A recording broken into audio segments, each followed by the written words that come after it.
মাগরিবের পর তিনি ঘুমানটা পছন্দ করতেন না, মাকরুহ মনে করতেন।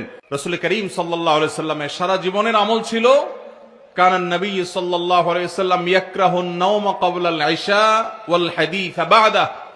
নবীজি এশার আগে ঘুমানো, মাগরিবের পরে এশার আগে এই টাইমে ঘুমানোটা তার কাছে অপছন্দনীয় কাজ ছিল।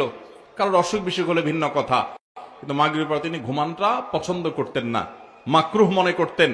আর মাগরিব এশার পরে তিনি কথাবার্তা বলা, আলাপ আলোচনা করা, আড্ডা মারা, এগুলোকে তিনি অপছন্দ করতেন।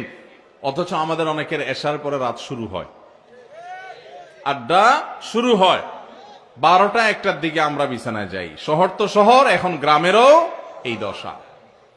দুর্ভাগ্য আমাদের, মুসলমানের সন্তান, মুসলমানের সম্পদ আজ অমুসলমানদের কাছে চলে গেছে। আপনি পৃথিবীর পূর্বে কিংবা পশ্চিমে, উত্তরে কিংবা দক্ষিণে, যেই দেশে যাবেন, যে সমস্ত দেশগুলো জ্ঞান বিজ্ঞানে, শিল্প কলকারখানায়, বিভিন্ন সেক্টরে উন্নতি করেছে, সেই সব দেশের মানুষদের দেখবেন তারা সন্ধ্যার পর পর রাতে তাড়াতাড়ি ঘুমিয়ে পড়ে, আবার ভোরে উঠে কাজ শুরু করে।